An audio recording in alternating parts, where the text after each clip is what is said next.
Hello मेरे प्यारे नन्हे मुन्ने बच्चों। कैसे हैं आप सभी? आप सब मेरा इंतज़ार कर रहे थे कि कब मैं आऊँगी और कब मैं कहानियाँ सुनाऊँगी। तो चलिए सुनते हैं कहानी। और पता है, आज मैं आपको दो दो कहानी सुनाऊँगी। तो चलो स्टार्ट करते हैं। कहानी का नाम है तुझ में तो सियार के ही गुण हैं। किसी वन में एक शेर अपनी शेरनी के साथ रहता था।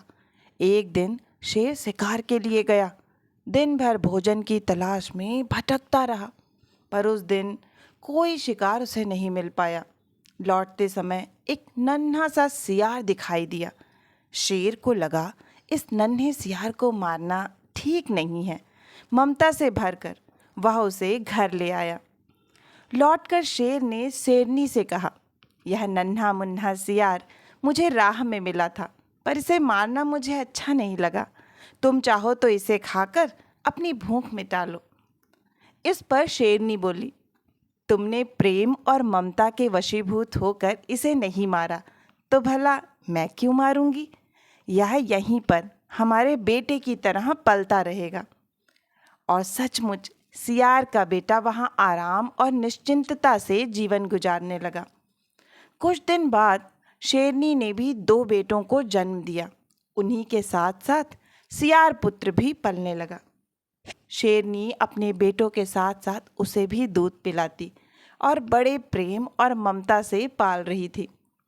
अब तो तीनों बच्चे वहाँ साथ साथ खेलते कूदते और मिलकर शिकार की तलाश में जाते। शेर शेरनी उनमें कोई फर्क नहीं करते थे। वे सियार के बेटे को भी अपने बेटों की तरह खूब प्यार करते थे। भाइयों से भी उसे बड़ा आदर और प्यार मिलता, और सियार पुत्र भी बड़े भाइयों की तरह उनका ख्याल रखता। एक दिन सियार का बेटा सिंह के दोनों बेटों के साथ शिकार के लिए गया। कुछ आगे चलकर उन्हें एक हाथी दिखाई दिया। शेर के दोनों बेटे उससे भिड़ने की बात सोच रहे थे। अभी वे उस पर धावा बोलना ही चाहते थे कि इतने में सियार का बेटा बोल उठा, अरे अरे, यह तो हमारा कुल शत्रु है, साथ ही अत्यंत विशाल और बलशाली भी।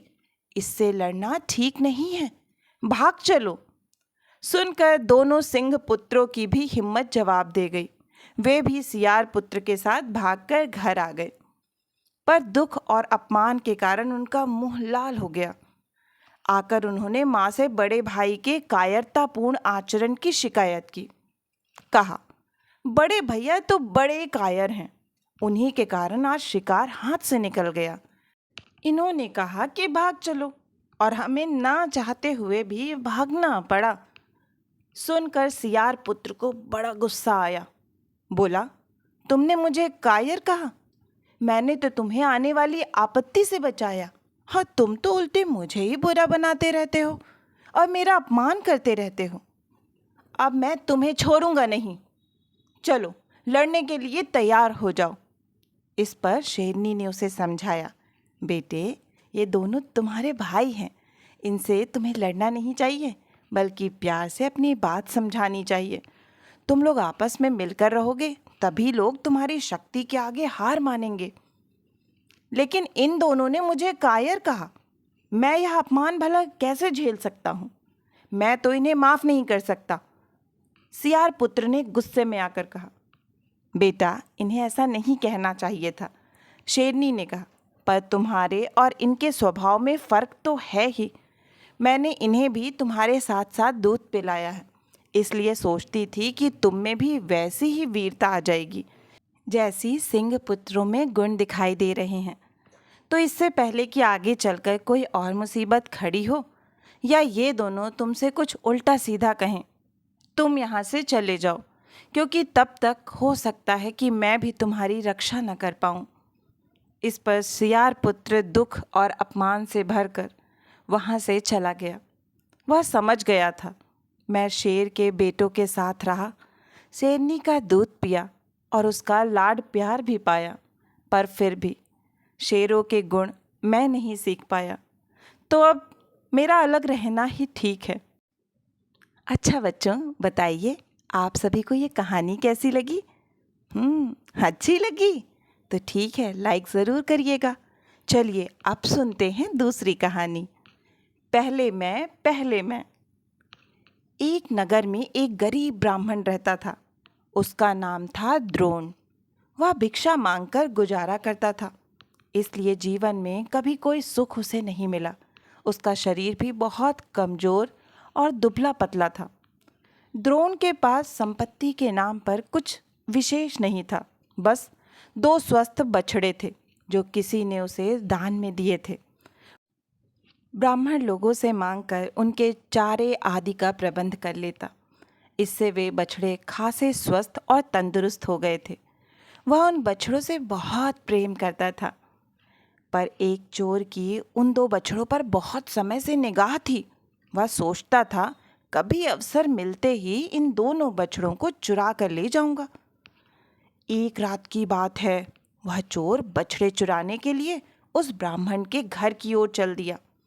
रास्ते में उसे एक भयानक शक्ल वाला प्राणी दिखाई दिया, जिसके दांत बड़े बड़े थे और आंखें अंगारों की तरह जल रही थीं। चोर के पूछने पर उस भयानक व्यक्ति ने कहा, मैं ब्रह्म राक्षस हूँ। मैं ब्राह्मण को खाने के लिए जा रहा हूँ। फिर तो मैं भी उधर ही जा रहा हूँ, चलो, अच्छा साथ रहेगा। चोर ने कहा, मेरा नाम क्रूर कर्मा है और मैं ब्राह्मण के घर बछड़े चुराने जा रहा हूँ। आखिर दोनों साथ साथ चल दिए और उस ब्राह्मण के घर जाकर छिपकर बैठ गए। वे उसके सोने की प्रतीक्षा कर रहे थे ताकि अपना काम शुरू कर सकें। राक्षस बहुत दिनों से भूखा था, इसलिए उस ब्राह्मण को खाने के लिए उतावला हो रहा था। यह देखकर चोर ने कहा, भाई, तुम इतना उतावलापन मत दिखाओ। पहले मुझे अपना काम कर लेने देना, उसके बाद जो तुम्हें करना है करते रहो। इस पर राक्षस ने कहा, नहीं नहीं, तुम मुझे अपना काम पहले कर लेने देना, क्योंकि तुम बछड़े चुराकर जाने लगोगे तो क्या पता खटपट की आवाज़ सुनकर इस ब्राह्मण की नींद खुल जाए। फिर तो मैं अपना काम ही नहीं कर पाऊंगा। पर चोर बोला, ना भाई ना, पहले मैं अपना काम करूंगा।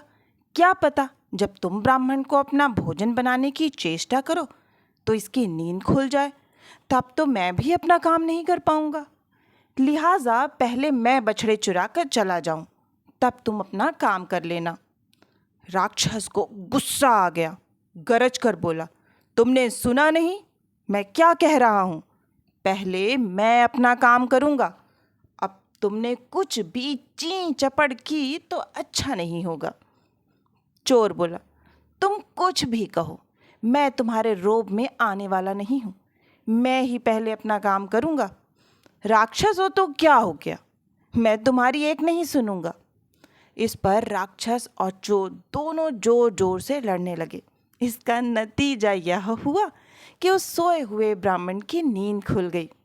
चोर ने तुरंत पैतरा बदला और ब्राह्मण से कहा, देखो भाई द्रोण, यह राक्षस तुम्हें खाना चाहता था। अब राक्षस ने भी चोर की असलियत बता देना ज़रूरी समझा। बोला, सुनो ब्राह्मण, यह चोर तुम्हारे दोनों बछड़े को चुरा कर ले जाना चाहते हैं। अब तो ब्राह्मण सारा माजरा समझ गया। पहले उसने मंत्र पढ़ा तो राक्षस उसी समय डरकर खिड़की की राह से दूर भाग गया। उसके बाद उसने पास रखी हुई लाठी उठाई और उसे खूब जोर से चोर की ओर फेंका। वह भी घबराकर झटपट भाग खड़ा हुआ। राक्षस और चोर दोनों अपने अपने झगड़े और स्वार्थ के चलते आखिर अपने उद्देश्य में असफल हुए। ब्राह्मण ने इसका लाभ उठाया और दोनों ने एक साथ मुक्ति पाकर खुशी और आनंद से भर उठा। इसीलिए कहा जाता है, अगर किसी शख्स के दुश्मन आपस में झगड़ रहे हों तो इससे उस व्यक्ति के भाग्य की गठरी खुल जाती है। कैसी लगी कहानी? अच्छी लगी? अच्छा, तो अगर आपको अच्छी लगी है कहानी तो लाइक करें, चैनल को सब्सक्राइब करें। फिर मिलती हूँ बहुत ही अच्छी कहानी के साथ। तब तक के लिए बाय बाय।